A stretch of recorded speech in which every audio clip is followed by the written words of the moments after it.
Diabetic patient के लिए proper या फिर बेस्ट डाइट प्लान क्या है? कि एक डाइट मैंने दे दिया और पूरे इंडिया का डायबिटीज़ ख़त्म हो गया। तो प्रॉब्लम कहाँ पर है? वो पिज़्ज़ा हट, मैकडोनल्ड, वहाँ पे तो प्रॉब्लम वो तो चल रहा है, प्रॉब्लम आपके घर के खाने में भी है।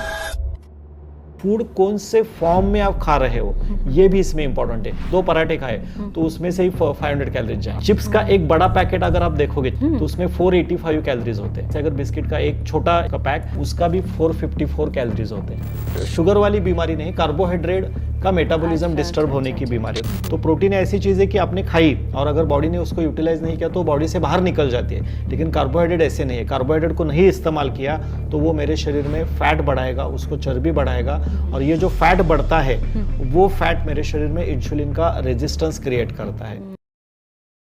खाना ऐसे चूज करो जो रीजनल है, जो ओरिजिनल है और जो सीजनल है। जितने क्वांटिटी में आपके खाने में अनाज जा रहा है उसके 3 गुना क्वांटिटी में आपके खाने में फाइबर और प्रोटीन का इस्तेमाल होना चाहिए। जितना ये पीएच एसिडिटी की तरफ जाएगा उतना मेरे शरीर में शुगर बढ़ेगा। और शुगर ही नहीं बढ़ता है, sugar, blood pressure, thyroid, cholesterol ये भी आपके पीएच डिस्टर्ब होने के कारण बढ़ते हैं। और एक्सट्रीम कंडीशन होती है कैंसर। आपके घर में अगर किसी को डायबिटीज़ है, ब्लड प्रेशर है, थायराइड है तो आपको ये समझना जरूरी है कि उनका नंबर लगा है, बस मेरा नहीं लगा है।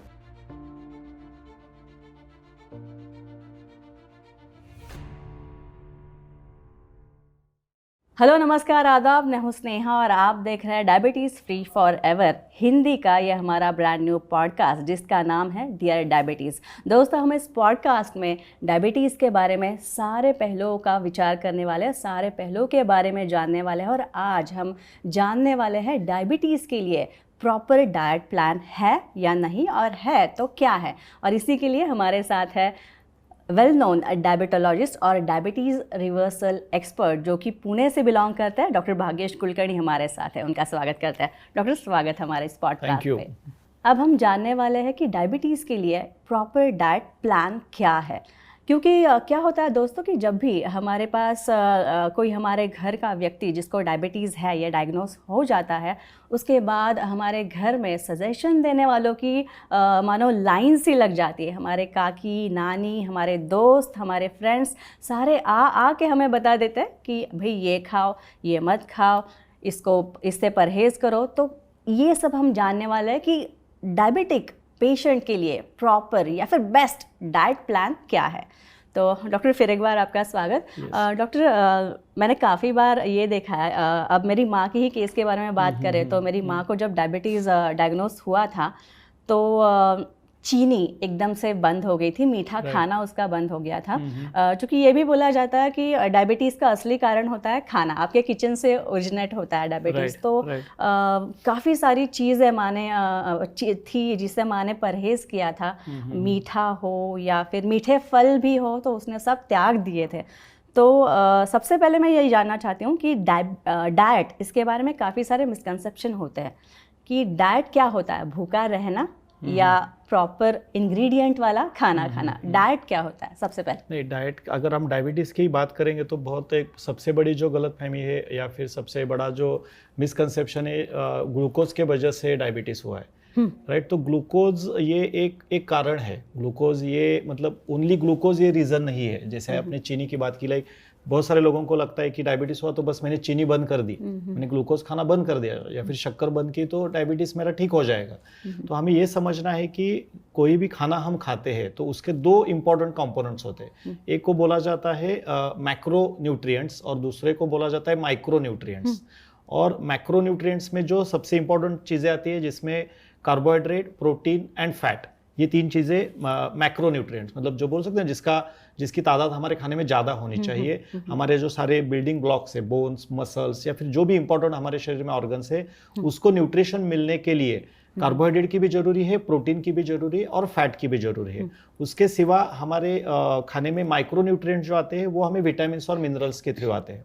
तो हमें बात क्या समझनी है कि कोई भी खाना हम खाते हैं तो उसमें से जो भी कार्बोहाइड्रेट वाली चीज़ होती है, वो कार्बोहाइड्रेट वाली चीज़ जब मैं खाने में लेता हूँ तो उससे मेरे शरीर में शुगर बनती ही बनती है। ऐसा नहीं है कि मैंने बस मीठा खाया तो उससे ही मेरा शरीर में शुगर बनेगा। अगर सुबह आप बोल रहे हो कि सुबह में करेले की सब्जी और रोटी मैंने खाई ब्रेकफास्ट में, दोपहर के खाने में भी करेले की सब्जी रोटी खा रही हूँ, और शाम को भी मैंने वही खाना खाया, तो मैंने तो करेले की सब्जी खाई है और रोटी खाई है, वो तो मीठी नहीं होती है, राइट, वो तो कड़वी होती है, लेकिन शरीर में जाने के बाद उसका शुगर या ग्लूकोज ही बनेगा।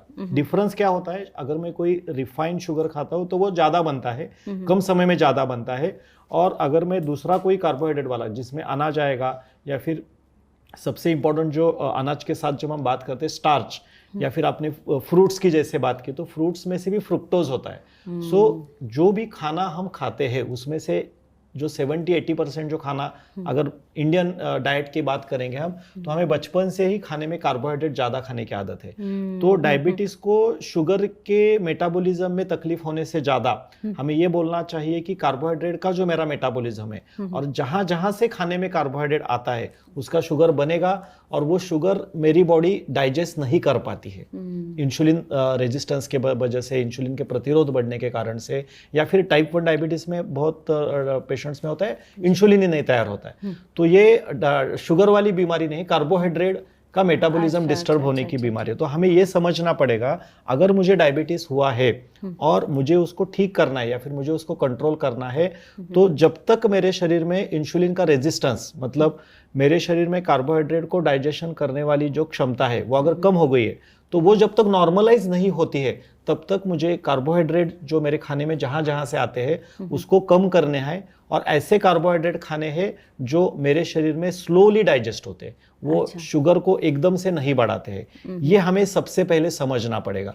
लोग क्या, आप अगर देखोगे तो हमारे खाने में, अगर इंडियन लाइफस्टाइल का अगर हम इसमें विचार करेंगे, सो इन दैट प्रोसेस 5000 से ज्यादा ऐसे चीजें हैं। आप कितनी चीजें याद रखोगे और कितने चीजों के आप बचने की कोशिश करोगे। सो उसको क्वांटिटी में लेके आने से पहले हमें ये फूड के कंपोनेंट और क्वालिटी को समझना बहुत जरूरी है, ऐसे मुझे लगता है। तो वर्ल्ड्स बेस्ट डाइट समझने से पहले ये कार्बोहाइड्रेट क्या होता है, प्रोटीन क्या होता है, फैट क्या होता है, इसको हमें समझना जरूरी है, उसका फंक्शन कैसे होता है, और कौन सा कार्बोहाइड्रेट डायबिटिक पेशेंट्स के लिए सही होता है, और कौन सा कार्बोहाइड्रेट जब तक डायबिटीज कंट्रोल में नहीं आता है, जब तक उसका डायबिटीज ठीक नहीं होता है, तब तक हमें बंद करना है। इसके बारे में थोड़ा नॉलेज लोगों को देना बहुत जरूरी होता है। जी डॉक्टर साहब, अभी आपने बेस्ट डाइट के बारे में जिक्र किया है, तो मुझे ये भी पूछना है कि क्या डायबिटीज पेशेंट के लिए वाकई में कोई ऐसा बेस्ट डाइट है, कोई ऐसा डिजाइन्ड प्लान है डाइट का? यस, वो मैं ऐसे बोलूँगा कि सभी भारतीय जो हमारा खाना है, इंडियन खाना, ये सबसे अच्छा है वैसे देखे जाए तो। लेकिन अभी तो आपने कहा कि हमारी इंडियन पैलेट जो है, इंडियन प्लेट है, वही उसी की वजह से ज्यादा कार्ब्स है, उसी में ज्यादा कार्ब्स है, और इसीलिए डायबिटीज हो सकता है। उसी में ज्यादा कार्ब्स है, ऐसे में मैंने बोला, लेकिन वो कहाँ से आया,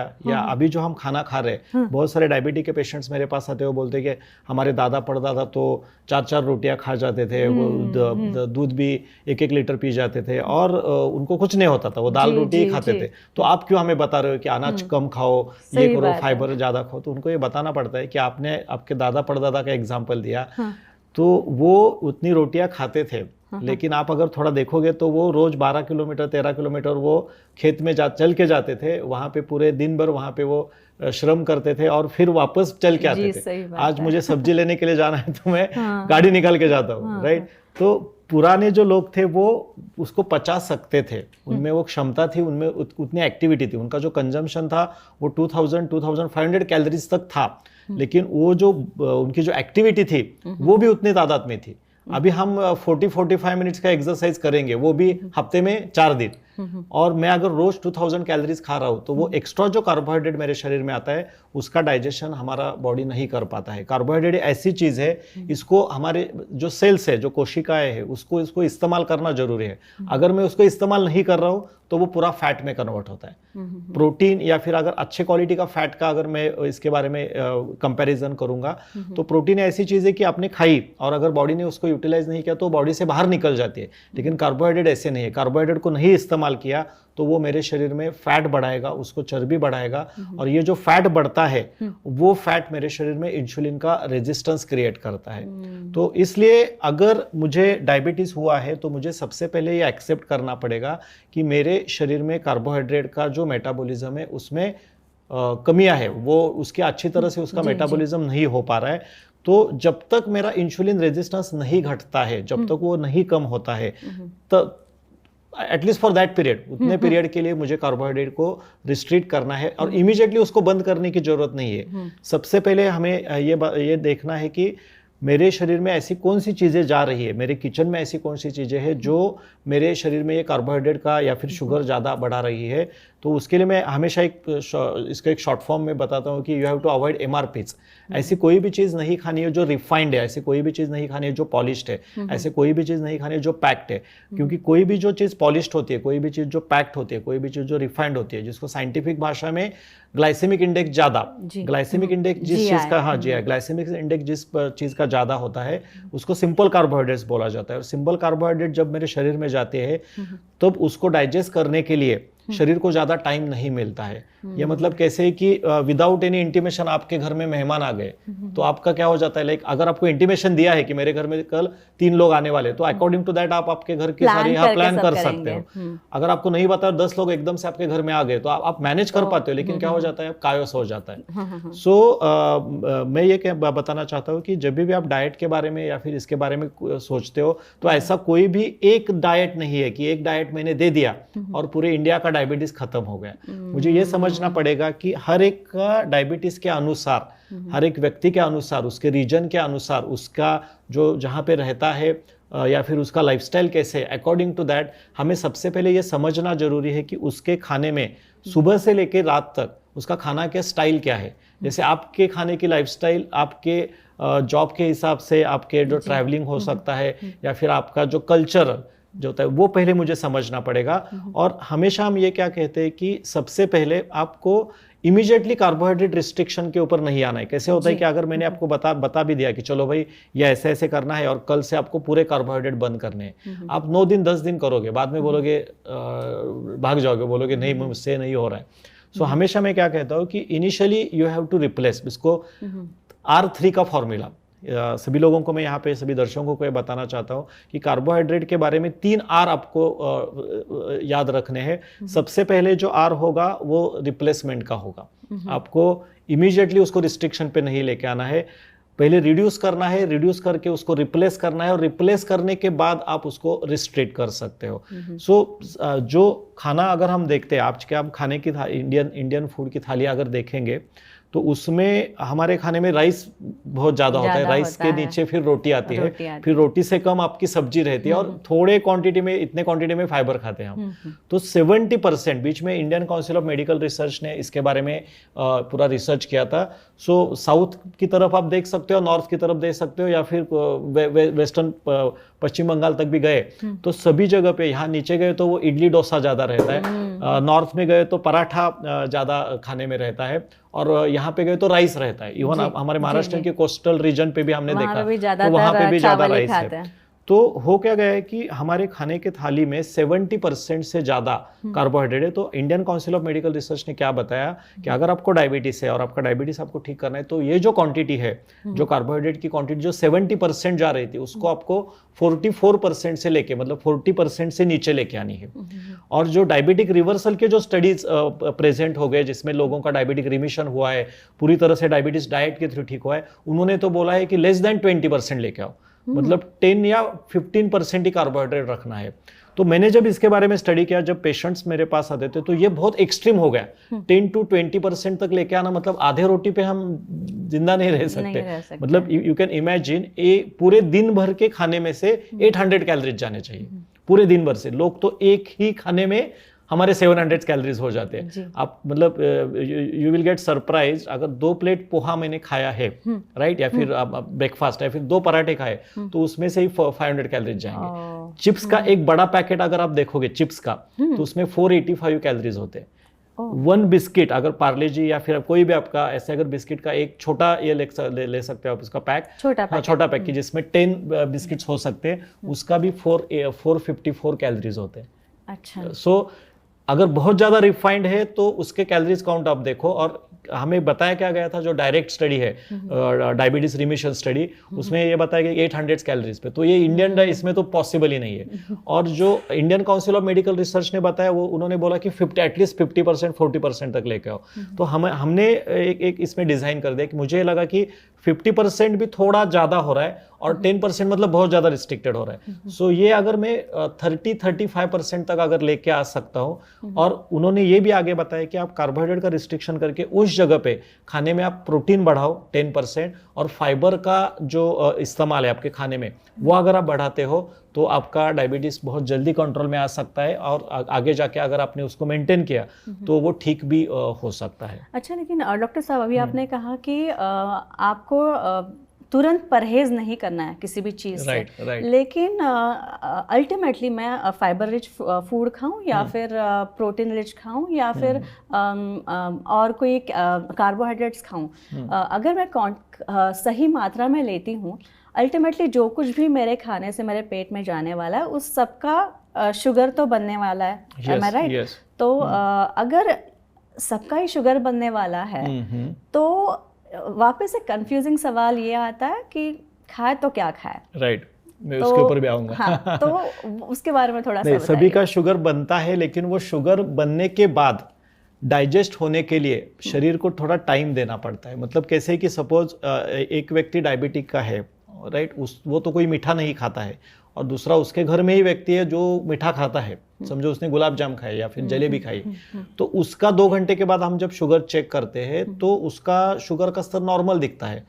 इस बेचारे ने तो मीठा खाया भी नहीं, फिर भी उसका शुगर का स्तर ज्यादा दिखता है। इसका मतलब क्या है, इसमें कार्बोहाइड्रेट डाइजेस्ट करने वाली जो क्षमता है वो अच्छी तरह काम कर रही है। जो डायबिटिक का बंदा होता है उसकी डाइजेशन की क्षमता थोड़ी कम है, उसका डाइजेस्ट ही नहीं हो रहा, ऐसे नहीं है, मतलब दरवाजा पूरा बंद नहीं है, दरवाजा थोड़ा बहुत खुला है, जी जी, तो उसको ऑब्स्ट्रक्शन है। तो उसको डाइजेस्ट करने के लिए एज कंपेयर टू नॉर्मल जो बंदा होता है, नॉर्मल जो इंसान होता है, उससे थोड़ा समय ज्यादा लगेगा। तो हमें ऐसा फूड मेरे खाने में खाना चाहिए। कार्बोहाइड्रेट बंद करने की जरूरत नहीं। कार्बोहाइड्रेट भी 3 टाइप के होते हैं, जैसे मैंने आपको एग्जाम्पल बताया, जो चिप्स का एग्जाम्पल मैंने बताया, रिफाइंड फूड का या फिर बिस्किट्स, बेक्ड, तो ये खाने के लिए क्यों बताया जाता है कि आप ये मत खाओ, क्योंकि वो सिंपल कार्बोहाइड्रेट्स है, वो बॉडी में जाने के बाद इमीडिएटली शुगर को स्पाइक करते हैं। दीज आर ड्राई कैलोरीज, उसमें कुछ भी पोषण कुछ भी नहीं है, उसमें कुछ भी फाइबर नहीं है। जब भी मैं फाइबर वाली चीजें खाने में इस्तेमाल करता हूँ जिसमें वो सेल्यूलोज होता है, उसको सबसे पहले मुझे क्या करना पड़ता है, I have to chew it, मुझे उसको डाइजेस्ट करने से पहले उसको चबाना पड़ता है। सो जिस खाने में पानी की मात्रा ज्यादा है, जिस खाने में फाइबर है, उसमें बायो एंजाइम्स बहुत ज्यादा होते हैं। अच्छा। बायो एंजाइम्स का मतलब है जो जीवन देने वाला तत्व। तो मेरे शरीर में जब मैं बात करता हूँ कि हमारा जो बॉडी है वो 5 एलिमेंट्स से बना हुआ है, और 5 एलिमेंट्स में से 70% हमारे शरीर में क्या है, वाटर है। और ये जो पानी है उसको ठंडा रहना अच्छा लगता है। उसका जो हमारे बॉडी का जो पीएच है that is considered as 7.4। Chemistry में हमने बचपन में सुना था कि 1 से लेकर 14 तक पीएच होता है। 1 होगा तो वो एसिडिक की तरफ जाएगा, और 14 होगा तो वो अल्कलाइन की तरफ जाएगा। और हमारे शरीर का या फिर हमारे खून का जो पीएच होता है वो 7.4, मतलब स्लाइटली वो न्यूट्रल है या फिर थोड़ा अल्कलिनिटी की तरफ है। तो अगर मैं ऐसा खाना खा रहा हूँ जो जिसमें फाइबर ज़्यादा है, जिसमें पानी का क्वांटिटी ज़्यादा है, और जो मेरे बॉडी पीएच के साथ है, जैसे आपने देखा होगा ना रेडियो की भी फ्रीक्वेंसी होती है, ये पीएच उस तरह से काम करता है। अगर आप कोई आपका चैनल 92.5 पे बजता है, राइट, तो वो 92.5 पे हमें वो ट्यून करना पड़ता है। वो 92.3 पे लेके आए या फिर 92.7 पे लेके आए तो वो अच्छी तरह से नहीं ये होगा। सो बॉडी की कोशिश क्या रहती है कि वो जो हमारा ब्लड का पीएच है या फिर बॉडी का पीएच है उसको 7.4 मेंटेन रखना। और जब भी मैं कोई रिफाइंड खाना खाता हूँ या फिर कोई प्रिजर्व पैक चीजें खाता हूँ या फिर ज्यादा कार्बोहाइड्रेट वाली चीजें खाता हूँ तो ये पीएच डिस्टर्ब हो जाता है। जितना ये पीएच एसिडिटी की तरफ जाएगा उतना मेरे शरीर में शुगर बढ़ेगा, और शुगर ही नहीं बढ़ता है, sugar, blood pressure, thyroid, cholesterol, ये भी आपके पीएच डिस्टर्ब होने के कारण बढ़ते हैं। और एक्सट्रीम कंडीशन होती है कैंसर। तो हमें क्या देखना है कि मैं कौन सी चीज खाऊं। ग्लाइसेमिक इंडेक्स बाद में आता है। जिस खाने में पानी का क्वांटिटी ज्यादा है और जो मेरे शरीर में जाने के बाद मेरे खून को कूल रखता है, ठंडा रखता है, ऐसा खाना सबसे पहले मुझे चूज करना चाहिए, और उसकी क्वांटिटी मेरे खाने में 70% तक होनी चाहिए। हमारा उल्टा हो रहा है। हम अभी क्या कर रहे हैं, जिसको आयुर्वेदा में भी बहुत अच्छा बताया गया है। आयुर्वेदा में 3 टाइप्स के फूड बताए गए थे, सात्विक, राजसिक एंड तामसिक। और हमें ये बताया गया था कि आपको सात्विक जो फूड है वो आपको खाने में 70% होना चाहिए, 20% आपके खाने में राजसिक फूड होना चाहिए और 10% ही तामसिक फूड अलाउड है। ये किसको बताया गया है? जो ऑलरेडी हेल्दी है और जिसको हेल्दी रहना है, राइट। सो तामसिक फूड में ये सारे आते हैं, रिफाइंड फूड, और अब जो भी चीजें हमें बहुत अच्छी लगती है इसमें आपका पिज्जा भी आ गया, इसमें आपका बर्गर भी आ गया। अनफॉर्चुनेटली जो चीजें हमें बहुत अच्छी लगती है वो सारी आ हाँ वो उसमें आ गई सारी चीजें। और या उसमें आपका कोका कोला भी आ गया, इसमें सारे सो कॉल्ड क्या बोलते हैं बेवरेजेस सारे इसमें आते हैं, कोल्ड ड्रिंक्स इसमें सारे आते हैं। तो ये सारी तामसिक फूड में उन्होंने बताया है। वो कभी कभार ठीक है, लेकिन अगर मैं रोज उसको कंज्यूम कर रहा हूं तो वो ड्राई कैलोरीज मेरे शरीर में जाएंगे। सो अगर आपको हेल्दी हो तो आपको ये 70-20-10 है। अगर आपको डायबिटीज है या फिर कोई बीमारी है तो उसमें बताया गया कि आपको तामसिक फूड नहीं लेना है, only you have to take ज्यादा से ज्यादा सात्विक फूड। और सात्विक फूड में भी उन्होंने ये बताया था कि जिस चीज में पानी है, जो डाइजेशन के लिए बहुत हल्का है, उसका डाइजेशन क्या बोल सकते हैं, लाइक इजीली आपकी बॉडी कर सकती है, ज्यादा बॉडी में एसिड नहीं बढ़ता है, ऐसी चीजें। तो इसमें कौन कौन सी चीजें आती है? जब हम सात्विक के बारे में बात करेंगे तो इसमें सारे आपके स्प्राउट्स आते हैं, सारे ग्रीन लीफी वेजिटेबल्स आते हैं, सारे फ्रूट्स आते हैं। आपने जो इसका बोलो लाइक सारे टाइप्स के स्मूदीज इसमें इंक्लूड कर सकते हैं, थोड़ा बहुत ड्राई फ्रूट्स भी इसमें इस्तेमाल कर सकते हैं। सो जो भी चीज नेचुरल है, जो भी चीज डायरेक्टली नेचर से आती है और जिस चीज में पानी की क्वांटिटी ज्यादा है, वो हमारे सेहत के लिए सबसे अच्छा होता है। क्योंकि आप की बॉडी ग्लाइसेमिक इंडेक्स से नहीं कैलकुलेट, ग्लाइसेमिक इंडेक्स हम मेजर कर सकते हैं। बॉडी सारी चीजें इसमें देखता है कि आप वो किस तरीके से खा रहे हो। जैसे मैंने बताया कि आपने अगर देखा तो एप्पल का ग्लाइसेमिक इंडेक्स 51-50 है, लाइक 50 के 45 टू 50 के करीब एप्पल या फिर कोई भी लो जीआई फ्रूट की हम अगर बात करेंगे तो उसका 45 ग्लाइसेमिक इंडेक्स है। मैं फ्रूट ऐसे ही खाता हूं तो मेरा शुगर नहीं बढ़ता है, उसको कट करके अगर मैं खाऊंगा। लेकिन उसका जैसे मैं जूस बनाता हूं तो जूस बनाते हो तो हम क्या करते हैं, उसमें जो सेल्यूलोज है, जो फाइबर है, हम निकाल देते हैं, तो उसका ग्लाइसेमिक इंडेक्स नहीं बढ़ता है, उसका ग्लाइसेमिक लोड बढ़ता है। मतलब अगर मैं कोई फल चबा चबा के खा रहा हूं, अभी आम का सीजन है, अगर मैंने आम कट करके खाया तो शायद मेरा शुगर नहीं बढ़ेगा, लेकिन उसका आम का मैंने जूस बना दिया, या फिर पल्प, तो बहुत पल्प में तो हम एक्चुअली शुगर ऐड करते हैं। या फिर अगर मैंने ट्रॉपिकाना ही पिया, ऐसे समझ लो आप, उसका पैक्ड जूस पिया, या फिर सिंपल मैंने ऑरेंज का जूस बना के पिया और वो ऑरेंज मैंने खाया और दोनों टाइम मैंने शुगर चेक किया, तो जूस पीने के बाद आपका शुगर बहुत ज्यादा बढ़ सकता है। तो हमें क्या समझना है कि फूड कौन से फॉर्म में आप खा रहे हो, ये भी इसमें इंपॉर्टेंट है। जितना ज्यादा आप उसके ऊपर प्रोसेसिंग करोगे, तो आप प्रोसेसिंग करते हो मतलब क्या करते हो, तो उसमें से पानी निकालते हो और वो डेड फूड बन जाता है। तो रियल फूड होना चाहिए जो डायरेक्टली नेचर से आया है। वो मीठा है कि नहीं है वो बाद में आएगा, सबसे पहले वो रियल होना चाहिए। और इसके लिए मैं हमेशा बोलता हूं कि खाना ऐसे चूज करो जो रीजनल है, जो ओरिजिनल है और जो सीजनल है। सो रीजनल, ओरिजिनल एंड सीजनल, ऐसा फूड हमें चूज करना पड़ेगा और वो मेरे खाने में ज्यादा क्वांटिटी में होना चाहिए। और अगर आपको आपके डायबिटीज को जल्दी जल्दी ठीक करना है, डायबिटीज को आपको जल्दी उसको कंट्रोल में लाना है, तो ये जो सात्विक फूड है या फिर ये जो फाइबर वाली चीजें हैं, ये खाने के शुरुआत में अगर आप रखोगे तो आपका उसमें दुगना फायदा हो सकता है, आपका डायबिटीज बहुत जल्दी ठीक हो सकता है। जी जी डॉक्टर साहब, अभी आपने कहा कि ओरिजिनल और रीजनल फूड चूज करना चाहिए, आपकी प्लेट वैसे डिज़ाइन होनी चाहिए। लेकिन अगर इंडियन थाली के बारे में सोचा जाए या फिर इंडियन फूड के बारे में, तो इसमें प्रोटीन भी है, फाइबर भी है और कार्ब्स भी है। तो सबसे पहले हम कार्ब्स के बारे में डिस्कस करेंगे। तो आपने कहा था कि कार्ब्स हमें खाने हैं, लेकिन कंट्रोल्ड पोर्शन में खाना है, राइट। तो क्या कार्ब्स का परसेंटेज और हम कार्ब का इंटेक कब लेते हैं और कितना लेते हैं, ये भी मैटर करता है? नहीं, बहुत ही अच्छा क्वेश्चन आपने यहाँ पे पूछा। लाइक अभी मैं बहुत सिंप्लीफाइड, अभी तो मैं बहुत साइंटिफिक लैंग्वेज में बता रहा था, सो अभी मैं पूरा कंफ्यूजन ही इसका दूर कर देता हूँ, राइट। सो आप थाली की आपने बात की, तो आपको आपके खाने के समय पे, जब भी आपका लंच हो सकता है, डिनर हो सकता है, तो अभी तक हम क्या कर रहे थे कि खाने में, जैसे मैंने बताया कि रोटी और राइस ज़्यादा ले रहे थे। तो आज से आपको याद क्या रखना है कि आपके खाने में जो भी जहाँ से भी अनाज आप खाते हो, तो वो अनाज का मतलब क्या है, ग्रेन्स मतलब धान। तो अनाज कौन कौन से फॉर्म में हमारे खाने में आता है, तो आपकी रोटी आ गई, वो फिर गेहूं की हो सकती है, जवार की हो सकती है, बाजरे की हो सकती है, राइस भी आपके अनाज में आ गया, आपका पोहा भी उसमें आ गया, आपका पराठा भी आ गया। जो भी चीज अनाज से बनेगी वो मेरे शरीर में, मेरे इसमें कार्बोहाइड्रेट है, उसमें है स्टार्च। और मैंने हमेशा ये बताता हूँ, स्टार्च ये ग्लूकोज का जुड़वा भाई है, राइट। तो हमें क्या करना है, अगर मैं एक रोटी मेरे खाने में ले रहा हूँ, तो एक रोटी के लिए मैं हमेशा बोलता हूँ 4 कटोरी आपके थाली में होने चाहिए। एक कटोरी के लिए एक रोटी के लिए 4 कटोरी, राइट। तो उसमें से 2 कटोरी आपके फाइबर या फिर सलाद वाले होने चाहिए। 2 कटोरी, 1 कटोरी आपकी सब्जी, और वो भी सब्जी अगर आप स्प्राउट वाली सब्जी ले सकते हो या फिर हरे पत्ती सब कोई हो सकती है, तो वो उसको लिया तो भी आपको चलेगा, any type of green vegetable. और एक आप इसमें दाल ले सकते हो, अगर आपका नॉनवेज है तो फिश करी या फिर करी का इसके आप इस्तेमाल कर सकते हो। तो एक रोटी के लिए अगर मैं 4 कटोरी बोल रहा हूँ, तो उसमें से क्या हो गया, अभी देखो आपके पूरे खाने में से 24-25% आपका अनाज जा रहा है। बाकी जो 2 कटोरी रहेगा वो तो पूरा फाइबर है, वो तो पूरा सैलेड है।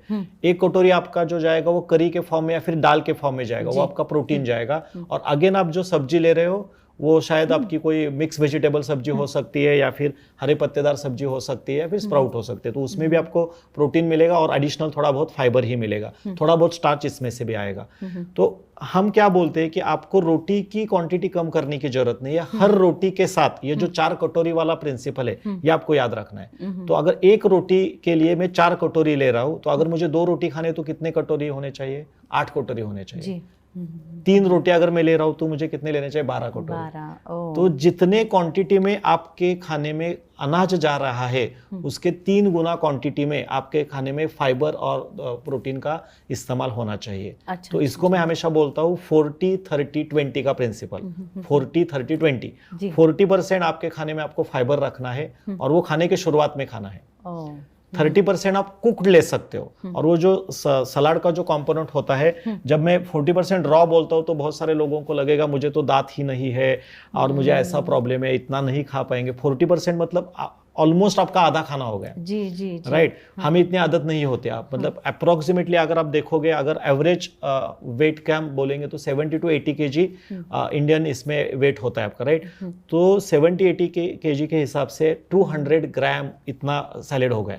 2 प्लेट इतने आसानी से नहीं खत्म होते। आप कभी घर पे जाके कोशिश करके देखो। सही बात है। और उसको हमें क्या करना पड़ता है, उसको टेस्टी बनाना चाहिए। लोगों को क्या होता है, सलाद मतलब वो गाजर, ककड़ी, प्याज और मूली, उसके आगे उनका सलाद नहीं जाता है। आप घर पे भी देखोगे तो अभी कोई आप सब्जी लेके आते हो तो उसको कुछ तो उसमें आप थोड़ा मसाला डालते हो, थोड़ा नमक वगैरह डालते हो, उसको टेस्टी बनाते हो।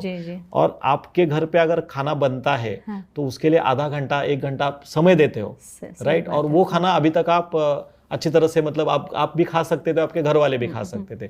तो अगर मेरे खाने में 40% सलाद है तो उसको बनाने के लिए मुझे कम से कम 15-20 मिनट्स तो देने चाहिए। सही बात। हमारी गलती क्या होती है कि हमें समझता है, लोग ये फॉलो क्यों नहीं कर पाते। मैंने ये भी देखा, क्योंकि वो सलाद वो पुरानी घिसी पिटी टेक्निक से वो बनाते। उनकी सलाद में उनको टेस्टी बनाना चाहिए, उसको और अच्छा उसका रेसिपी कोई नया सीखना चाहिए। मतलब जिस प्यार के साथ अभी तक मैं मेरे घर में बाकी का खाना बना रहा था, उसी प्यार के साथ मुझे सलाद बनाना बहुत ज़रूरी है। और जो भी यहाँ पे घर पे अभी जो सारी महिलाएं यहाँ पे देख रही होंगी, तो मेरा सभी लोगों को कहना होगा कि ये बस डायबिटिक पेशेंट के लिए नहीं है। जिस किसी को हेल्दी रहना है, राइट, किसी को भी अच्छा नहीं लगता है कि मुझे डायबिटीज हुआ, देखो मुझे ब्लड प्रेशर हुआ। तो आपके घर में अगर किसी को डायबिटीज है, ब्लड प्रेशर है, थायराइड है, तो आपको ये समझना जरूरी है कि उनका नंबर लगा है, बस मेरा नहीं लगा है। आप भी अभी लाइन में हो तो सबसे पहले ये बहुत बार लोग क्या बोलते हैं, मैं इनको क्या दूं, मेरे हस्बैंड को क्या बना के दूं, इनको क्या करो, इनके लिए मैं क्या बनाऊं। नहीं, हमारे लिए क्या बनाना, इसके बारे में सोचना पड़ेगा, अप्रोच होना चाहिए। हाँ, नहीं तो क्या होता है कि इनके लिए मैं अलग से बनाऊंगा, फिर मेरे लिए अलग से, बच्चों के लिए अलग से, वो घर वाली तो परेशान हो जाएगी। तो उससे अच्छा आप ऐसा सलाद बनाओ, इस तरीके के टेक्निक्स लोगों को सिखाओ, पेशेंट को इसके बारे में अवेयर करो, और कि ये जो सलाद बनता है वो मैं टेस्टी कैसे बना सकूं, सो दैट मेरे घर में जो डायबिटिक पेशेंट है वो भी खा सके और हम भी सब लोग फिट हो जाए।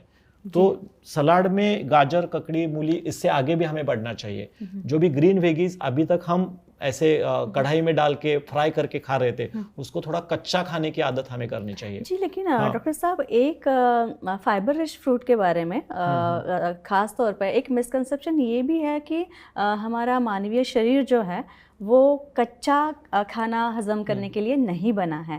तो ये क्या एक वाकई में फैक्ट है? ये कहाँ से सुना आपने?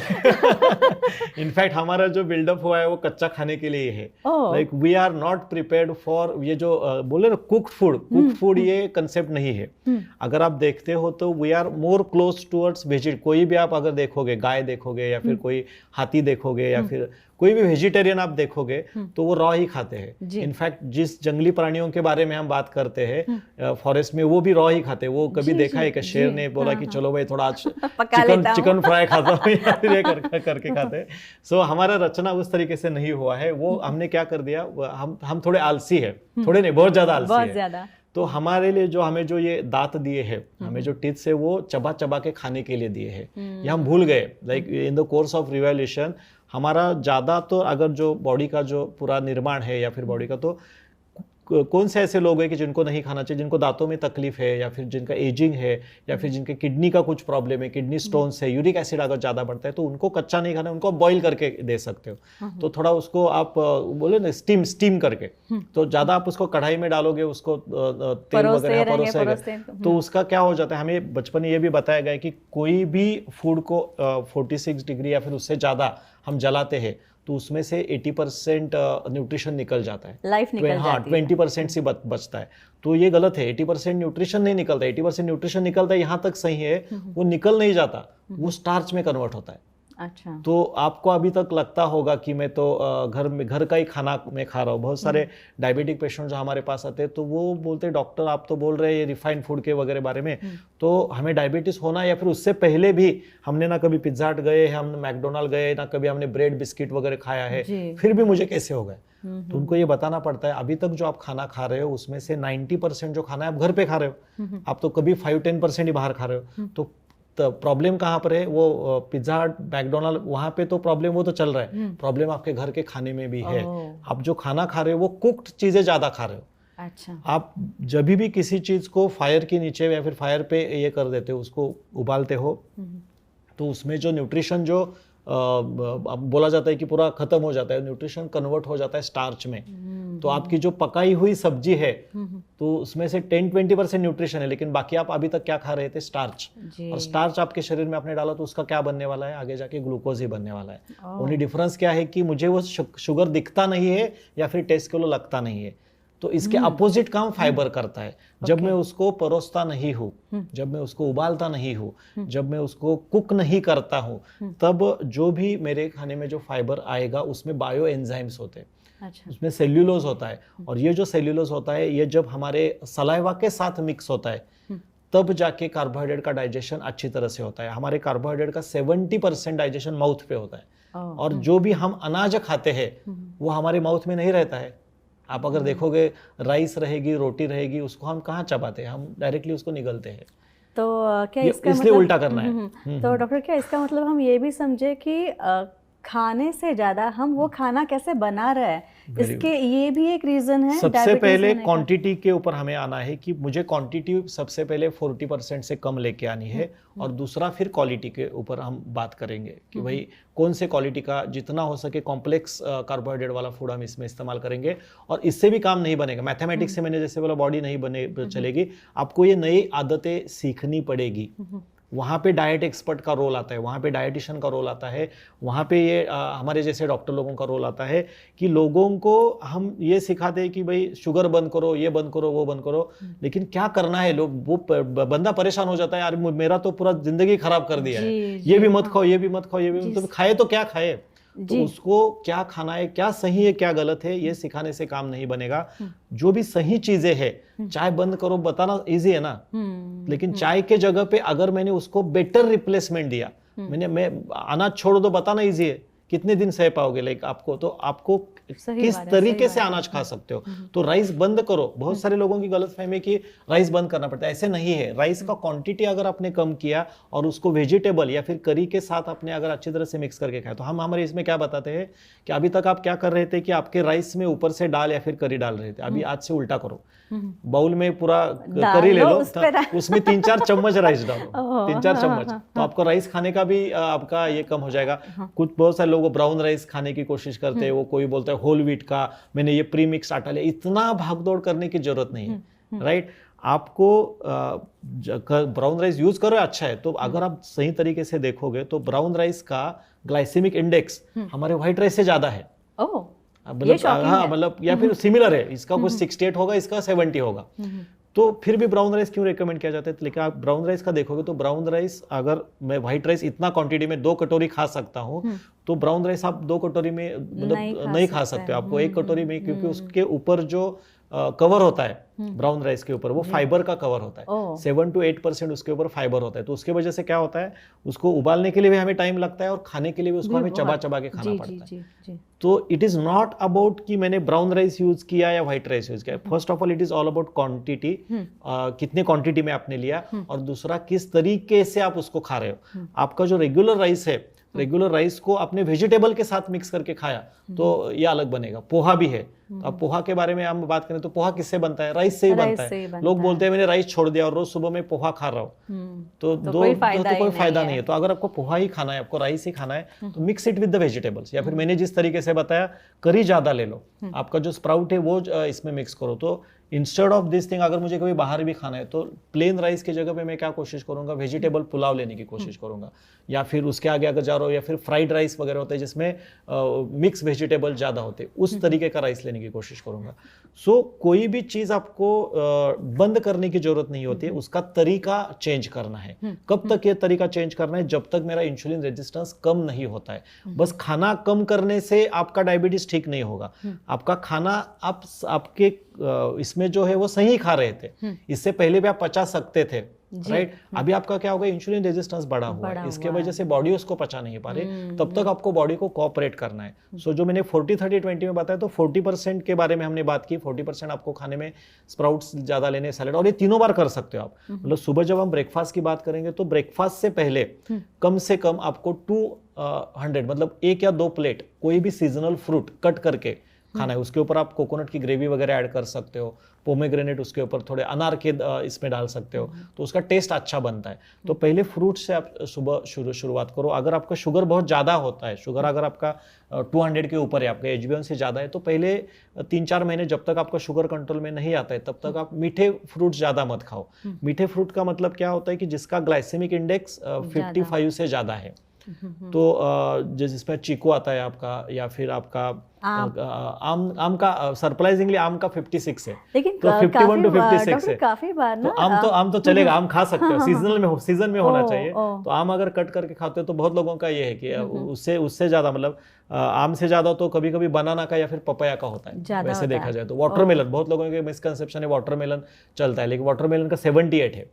तो आपको सबसे पहले, या फिर अगर इसमें अगर बोले जाए तो ग्वावा है, पेड़ है, वो सबसे अच्छे है। ऑरेंजेस है, स्ट्रॉबेरीज है, ये सारी जो फ्रूट्स है वो चल सकते हो। तो आपको बेस्ट वे क्या करना है, जस्ट जाके गूगल पे चेक करो कौन से फ्रूट्स का ग्लाइसेमिक इंडेक्स बिलो 55 है। आपको कम से कम 12 या 13 फ्रूट्स मिलेंगे, वो भारत में कहीं पर भी आपको मिलते हैं। कहीं पर आप ट्रैवल करें तो वहां पे भी आपको मिल सकता है। ओनली थिंग आपको याद क्या रखना है कि फ्रूट्स कभी भी खाली पेट खाने हैं। सुबह खाली पेट खा सकते हो, या फिर शाम को 4-5 बजे, और वो कट करके या फिर डायरेक्टली उसको कंज्यूम करना है, जूस फॉर्म में उसको नहीं खाना है।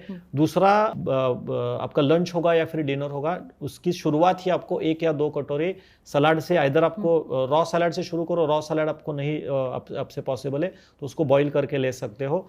उसके बाद आपको 30% वो कुक्ड चीज़ें आपके खाने में रखनी है। कुक्ड में आपका फिर रेगुलर आपका सब्जी आ सकता है, और आपका दाल आ सकता है। अगर नॉनवेज का आपका खाने में रहता है तो you can consume fish curry या फिर चिकन करी अगर घर में बन रही है तो। बाहर में जो फ्राई स्टफ बनता है वो जनरली हम बोलते हैं कि आपको वो अवॉइड करना है, क्योंकि नॉनवेज भी एसिडिक क्राइटेरिया में जाता है। कभी कभार खा रहे ठीक है, लेकिन रोज ही मैं अगर नॉनवेज खा रहा हूँ तो इतना नॉनवेज, इतना वो बॉडी मेरा डाइजेस्ट नहीं कर पाती है, और 20% में आपका ये रहेगा।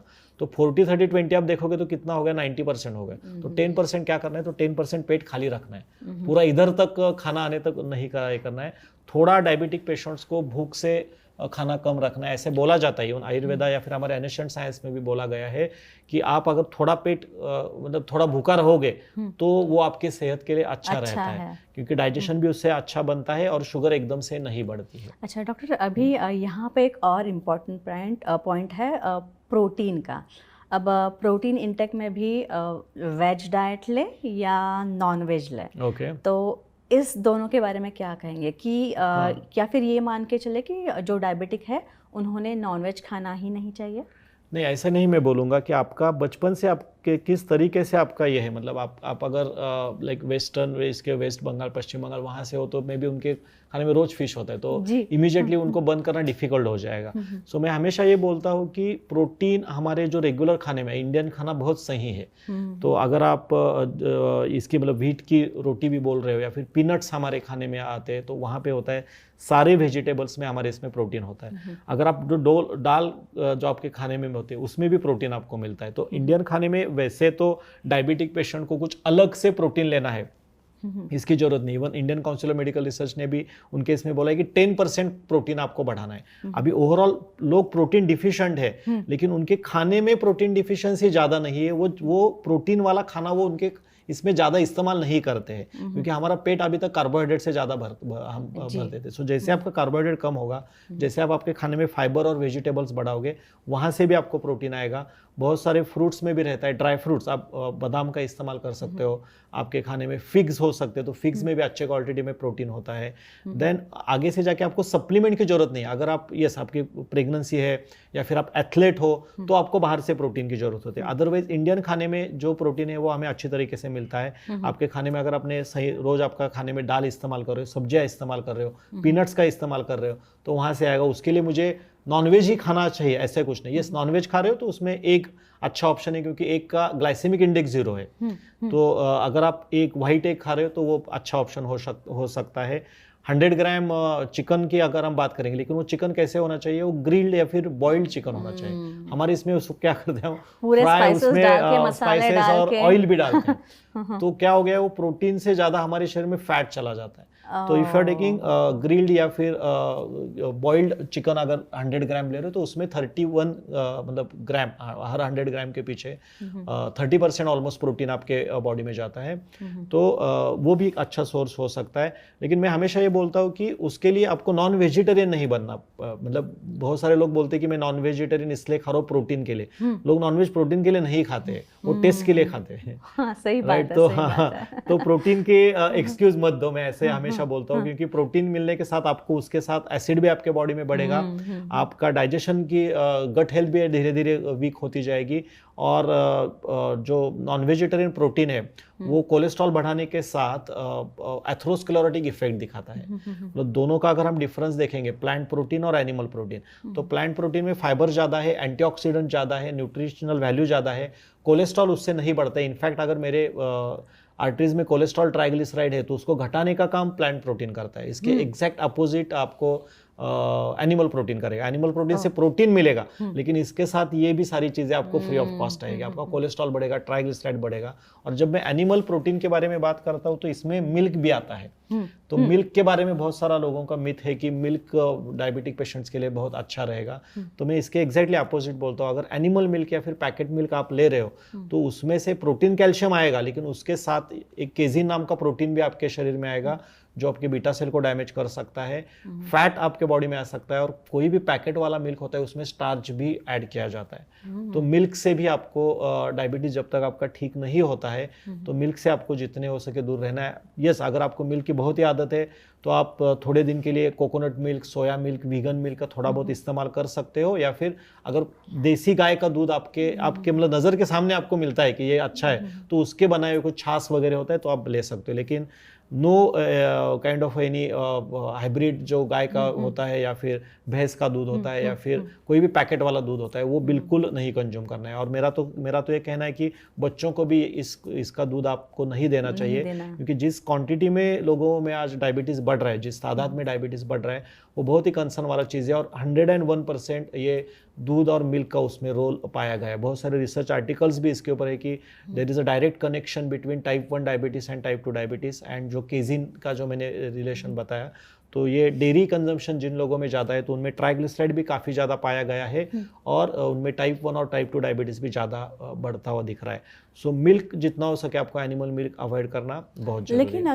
अगर हम एनिमल मिल्क अवॉइड करते हैं और एक बात आपने अभी जैसे कहा सोया मिल्क या फिर पीनट मिल्क ये सब लेते हैं, लेकिन आजकल के ज़माने में ये सारे फॉर्म ऑफ मिल्क्स ये तो हमें पैकेट में मिलते हैं, राइट। तो क्या वो पैकेट लेना नहीं, वो कितना सबसे बढ़िया सही जो हो हम सकता बताते हैं वो कोकोनट मिल्क जो घर में आप बनाओगे, दैट इज द नंबर 1।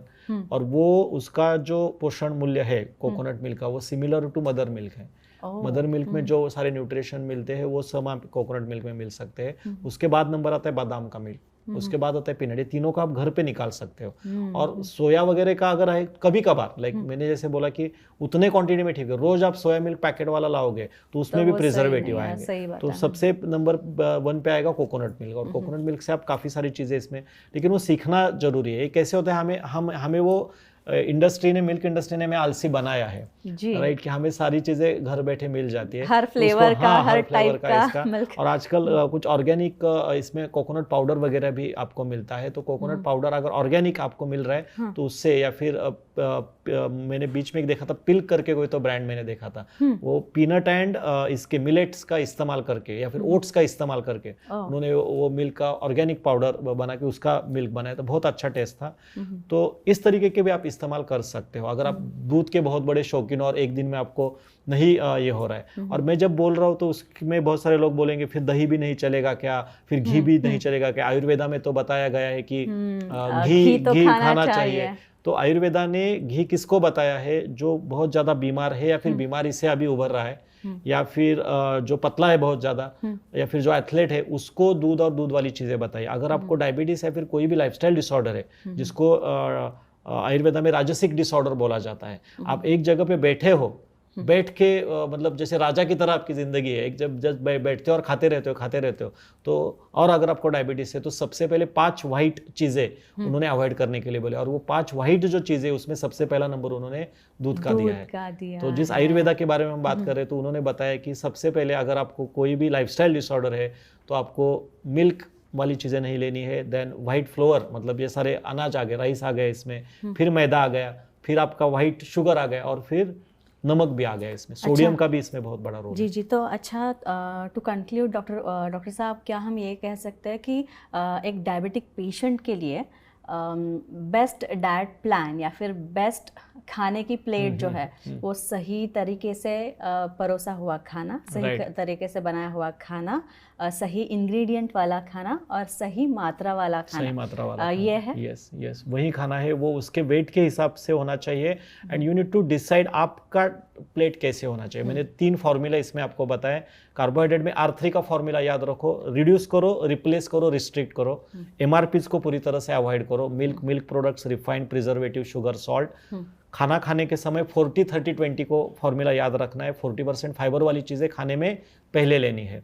और जितना हो सके रात का जो खाना है आपको कोशिश करें कि 8 बजे से पहले, सूरज ढलने के बाद जितना जल्दी आप रात का खाना खाओगे उतना आपके डाइजेशन के लिए और शुगर कंट्रोल के लिए बहुत अच्छा होगा। बाकी कुछ नहीं कर सकते। अभी जिस टाइम खाना खा रहे हो रात को, उसको आधा घंटा या 1 घंटा आप जल्दी लेके आओगे और खाने से पहले 1 बाउल आप सलाद शुरू करोगे तो उसमें 50% शुगर आपका कंट्रोल आना शुरू हो जाएगा। उसके आगे अगर हमें करना है तो वी विल रिक्वायर कस्टमाइजेशन। आपका क्या खाना है, आपके खाने की स्टाइल क्या है, वो पहले हमें समझनी पड़ेगी और फिर धीरे धीरे वो बदलाव करना पड़ेगा। कोई भी बदलाव, कोई भी डाइट एक दिन के लिए या फिर छोटे दिन के लिए मत करो। मैं हमेशा ये बोलता हूँ कि diet should be your lifestyle.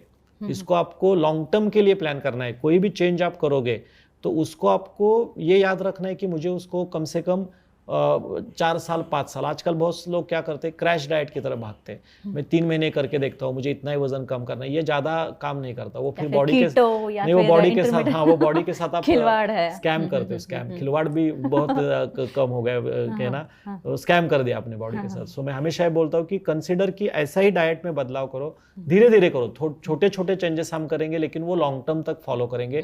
वो बदलाव मेरे बॉडी को, और मैंने एक्सेप्ट किया, मुझे घर में भी वो फॉलो करना इजी हो गया। फिर थोड़ा आगे के तरफ आप लेके जाओ। सो डोंट रन बिहाइंड कि ये डाइट अच्छा है, वो डाइट अच्छा है।